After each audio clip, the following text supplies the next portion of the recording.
Writing on the wall आप समझते होंगे, यानी कोई अप्रिय घटना होने के साफ संकेत। कुछ ऐसा ही संकेत मिश्रा जी की कमेटी ने आज से 46 साल पहले दिए थे। यहाँ बात हो रही है 1976 की। महेश चंद्र मिश्रा तब गढ़वाल मंडल के कमिश्नर थे। जोशीमठ में भूस्खलन और भू धसाव के कारणों को खोजने के लिए महेश चंद्र मिश्रा के अंडर एक कमेटी बनाई गई थी। 18 मेंबर की कमेटी थी। 7 मई 1976 को कमेटी ने अपनी रिपोर्ट सबमिट की। कमेटी ने कई प्रतिबंध लगाने और सजेशन जो है वो साथ में दिए, लेकिन चेतावनी भी दी कि जोशीमठ शहर भौगोलिक रूप से अस्थिर है। साथ ही कमेटी ने कुछ प्रतिबंधों का जिक्र किया था, जैसे भारी कंस्ट्रक्शन के काम पर, ढलानों पर कृषि, पेड़ों की कटाई पर प्रतिबंध लगाने के सुझाव दिए थे। साथ ही बरसात वाले पानी के रिसाव को रोकने के लिए पक्की जल निकासी का निर्माण, उचित सीवेज सिस्टम और नदी किनारों पर कटाव रोकने के लिए सीमेंट ब्लॉक के निर्माण के सुझाव दिए थे। अब मौजूदा संकट में मिश्रा कमेटी की इसी रिपोर्ट की सिफारिशों को लागू करने में विफल रहने के लिए भाजपा और कांग्रेस एक दूसरे को दोषी ठहरा रहे हैं। इंडियन एक्सप्रेस के मुताबिक मिश्रा कमेटी की रिपोर्ट ने पाया था कि भौगोलिक रूप से अस्थिर है जोशीमठ, अनस्टेबल है और इसी की वजह से भूस्खलन यानी लैंडस्लाइड होती है, सड़कें टूटती हैं और भूमि धंस जाती है। रिपोर्ट में यह भी कहा गया कि बढ़ते कंस्ट्रक्शन एक्टिविटी और पॉपुलेशन की वजह से कई जैविक गड़बड़ियां हो रही हैं। रिपोर्ट में बार बार होने वाली भूस्खलन के पॉसिबल रीजंस भी बताए गए हैं। कहा गया कि 1962 के बाद क्षेत्र में भारी निर्माण परियोजनाएं शुरू की गई। उनमें रेगुलेटेड ड्रेनेज सिस्टम के लिए पर्याप्त व्यवस्थित प्रावधान नहीं थे, जिसके कारण पानी का रिसाव हुआ, जो अल्टीमेटली भूस्खलन का कारण बना।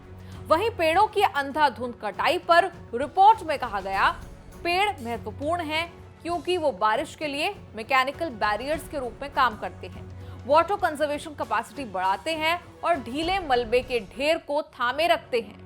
आगे कहा गया कि जोशीमठ में प्राकृतिक वन आवरण यानी नेचुरल फॉरेस्ट कवर को कई एजेंसियों ने बेरहमी से डिस्ट्रॉय कर दिया, खत्म कर दिया। रिपोर्ट में कहा गया कि चट्टानी ढलान खाली हैं, यानी उन पर पेड़ नहीं है। पेड़ ना होने की वजह से सॉइल इरोजन और भूस्खलन होता है और बड़ी बड़ी चट्टानों को पकड़े रखने के लिए कुछ भी नहीं है। इसीलिए भूस्खलन और फिसलन प्राकृतिक परिणाम है।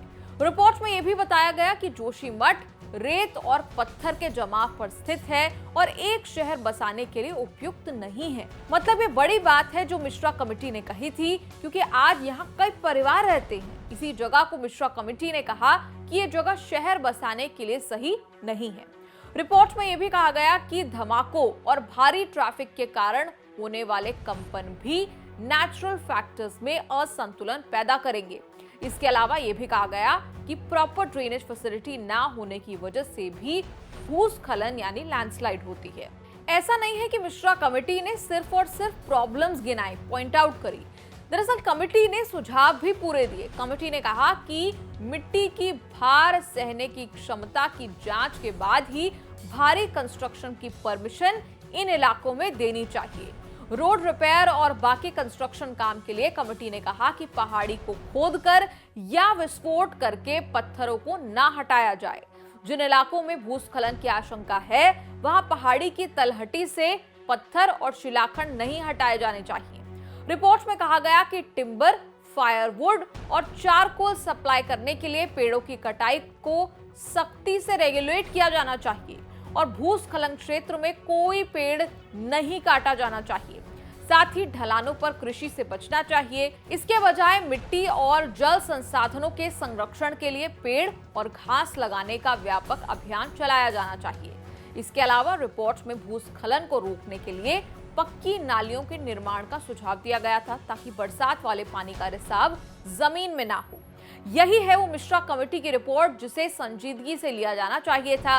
अब हालात इतने खराब हो चुके हैं कि मौजूदा संकट के लिए कांग्रेस और भाजपा एक दूसरे पर दोष मंड रहे हैं। रिपोर्ट की सिफारिशों को लागू करने में नाकाम रहने के आरोप एक दूसरे पर थोप रहे हैं। आपका इस पर क्या है कहना? कमेंट्स में लिखकर जरूर बताएं और देखते रहिए न्यूज़ तक।